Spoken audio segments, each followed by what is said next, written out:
Hello friends, welcome back to the channel. I'm so glad you could join me today. I'm excited because I get to play with some products from Grafix that they sent me. All the products will be linked in the description box below, so if you're interested in anything I used here, go ahead and just click the links below and it'll take you right to the Grafix site. First thing we're going to use is the chipboard. And let me tell you, this chipboard is some sturdy, thick chipboard. It's 8.5 by 11. It comes in black, white, and craft. This stuff is so sturdy. I'm super excited to use it for a journal cover in the near future. You'll see me using a craft blade to cut this. Can you use a paper cutter? Yes. Would I recommend it? Probably not. I used my Spellbinders paper cutter to cut a piece last night for something I was doing, and it did cut, not all the way through because the blade's not deep enough. So I had to flip it over and then cut on the other side. It was easier, but it is definitely going to dull your blade quickly. So as you can see here, measurements are on the screen. I'm using a blade and going over it several times with even pressure. You don't want to go too hard because you can get hurt and your blade tends to go rogue when you do that.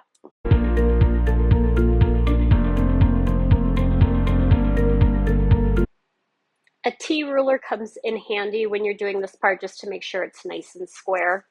And I did have to do this twice because the first time I didn't get it square. So again, I don't like to measure. So I'm going to put my frame on the outside and I'm going to trace around it to get the shape that I need, and then I'm going to go ahead and cut it. Again, I had to do it twice. Sorry for my head being in the way because you can see right there where it's very crooked. And I noticed that my blade was getting dull, so I broke off the tip to get to a new one. Again, light pressure, several passes to make that cut. Once I had that base cut, I'm going to go ahead and print off my image for the background, and I like to do this before I assemble the box so that it gives me nice clean edges. We're using the computer graphics with the adhesive back. It's the matte film, and this stuff prints so crisp and clean and vibrant.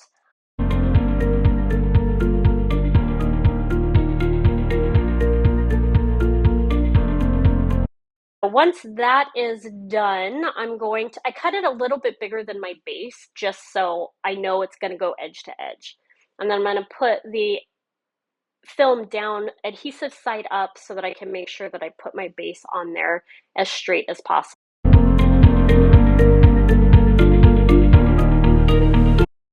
You're going to notice here in a couple seconds that my base is a little bit bigger than my frame, and that's okay. I actually did that on purpose because it's always easier to trim off excess than it is to add more, and I don't want to start over.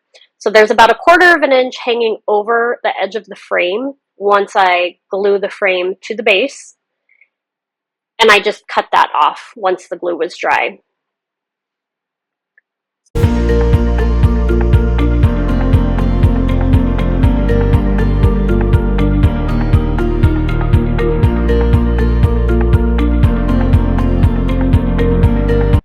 So now this is where it all starts to come together with the craft plastic.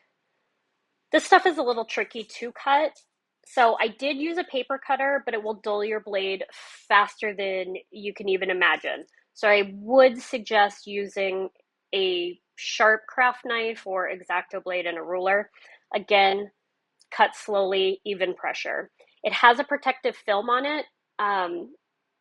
So you want to make sure if you're going to paint on it, stamp on it, or anything like that, you want to remove the protective film before you do that.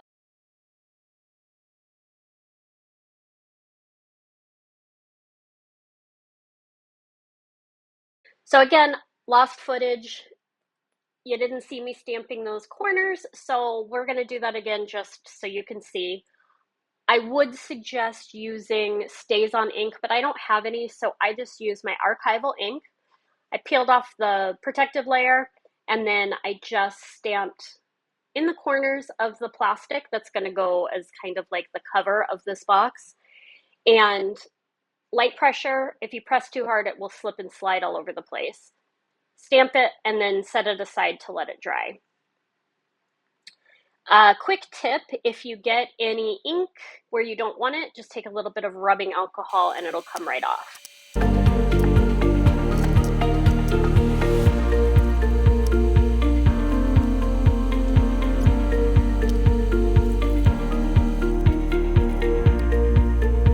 This plastic glues great with just your art glitter glue or whatever craft glue you use.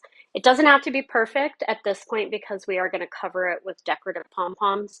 But just make sure that you get enough glue on the edge to seal it all closed and let it dry. And then you can add your decorative pieces around it if you'd like, which is what I did.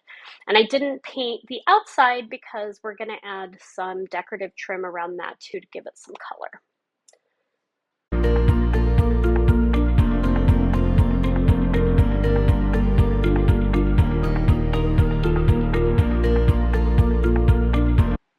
And that's a wrap, my friends. A big thank you to Grafix Plastics for sending me the supplies to make this. All of their information will be linked below along with the products that I used. We'll see you in the next one.